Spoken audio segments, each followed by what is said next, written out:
Hey guys, what is happening? Joe the Geek here. Yes, it's another episode of movie reviews here on my channel.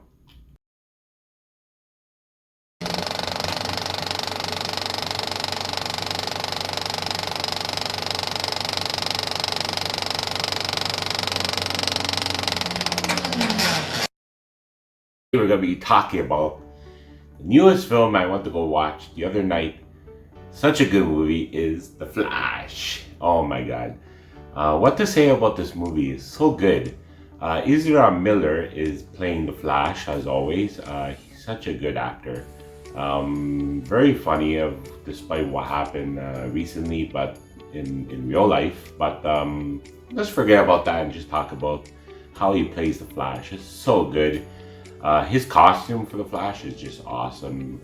All red, it's awesome. It's just cool, awesome, awesome, awesome. That's all I gotta say. Um, it's so cool. You got Batman in there with Ben Affleck. He plays, Ben Affleck as Batman. He has that little cool motorcycle, and it's so cool that Barry Allen has his own movie, has his standalone film. Um, what else do I have to say about this movie? Let's talk about the plot. I'm going to give you a little short plot of the film. So Barry Allen now, he works for um, Batman slash Bruce Wayne on a side job, and the other job he works as a research center doing cool forensic stuff about justice systems and all that. And you'll see why. Working as Batman is so cool. He wants to be big. He wants to be a real crazy super, real life superhero, not just doing side jobs, helping people and everything. Um, and his other side job, of obviously, like I just said before, he works at a research center, and for the forensics because he wants to make um, justice really well done because his father's in prison, and there's a backstory about that his father went to prison because he was accused of killing his wife, Barry Allen's mother. And what happens is while he's on the phone with his father talking about his hearing coming up at the courthouse, um, he goes, he does a little flashback of his own, something with the going back to his own house when he was little and everything. So as he goes back to his house, he discovers that he discovers he could go as fast as he can, making it a time travel possible. So you go back in time and everything. But Batman, Bruce Wayne, starring aka Ben Affleck, he warns Barry Allen not to do it because there's consequences in the timeline and time continuing, and something's gonna happen. Something's gonna break in the universe and everything. But he really wants to go back in time and to fix what happened. He doesn't want his father to get accused of murdering his mother. And what happens is he goes back in time, he fixes that. So he goes back in time and he accidentally sees himself as a teenager with the longer hair and everything. He can't interact with him and everything, but he accidentally does and tells him, "Oh, you're me of the future. We're in the future. I have the powers and everything." So that happens, and then something else happens. Like the timeline breaks and everything goes haywire. He loses his powers because his younger self of his younger self gets electrocuted, gets his powers, but himself of the future loses his powers at the same time. So he has to then General Zod, played by Michael Sheen, he comes back and he starts the invasion like before. So Barry Allen needs help from the Justice League, which the Justice League hasn't been formed yet. There was only a Batman in that universe. Superman's still a baby. He hasn't come to the planet Earth yet. Wonder Woman, she's still back home. Aquaman hasn't been born. Cyborg hasn't been a cyborg yet. Is like everything's happening, and in the universe is no Justice League, like I said. And he finds Batman, but it's the original Batman. Michael Keaton is the different Bruce Wayne, the Batman from 1989. Hey guys, sorry to pause the video, but I did leave something out of my review. For the Batman 1989, the soundtrack, I don't know who did the soundtrack, the composer, but every time the Batman 1989 appeared on the screen, you heard it. If you haven't seen the movie, go see it. But if you have seen the movie, you heard of the Batman theme from the 1989 version with Danny Elfman. So, no cool Easter egg there for you guys. I lit up my eyes when I saw that. I was like, oh my goodness. When I saw the trailer for that, I was like, yeah, I'm so happy. I want to see that Batman in the movie. I gotta see this movie. And I did.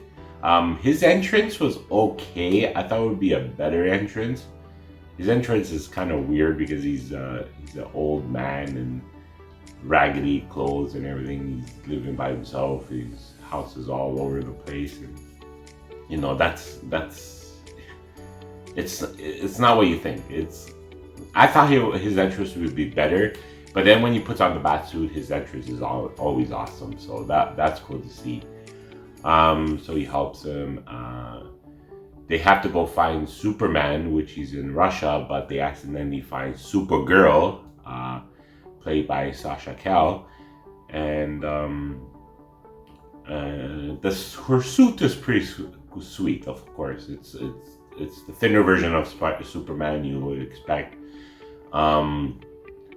Batman's suit, the original Batman suit, is just awesome, very cool.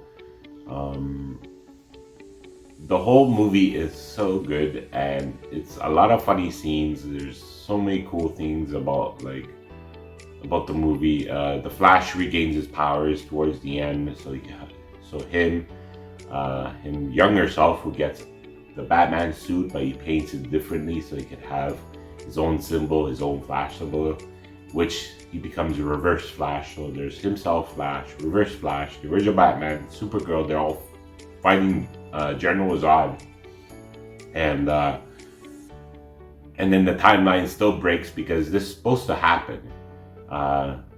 He has to go back in time and fix everything, let his father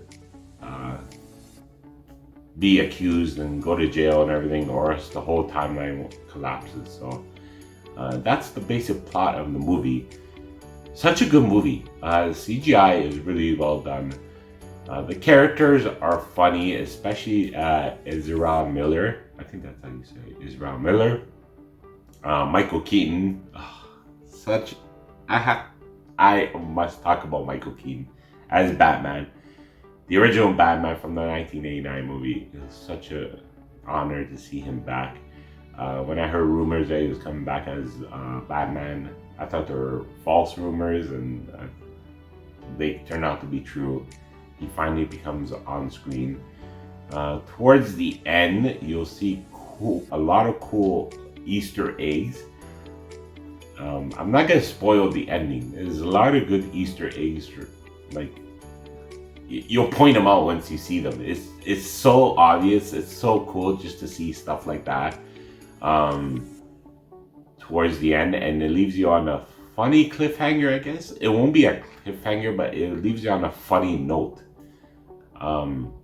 Yeah, like something really funny of like, oh, okay, that happened, okay.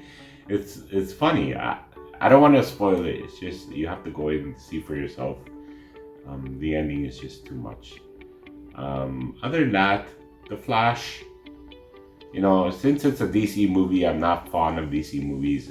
It's such a good movie. I just had to give it 4 stars because Batman, that's the only reason I wanted to go watch this movie. You see other different kinds of versions of, you'll see this is almost kind of like Spider-Man No Way Home with the whole multiverse thing, and you see different versions of everybody. So that's what it felt like. So 4 stars for that because it was such a good movie. I really enjoyed it. It's a DC movie.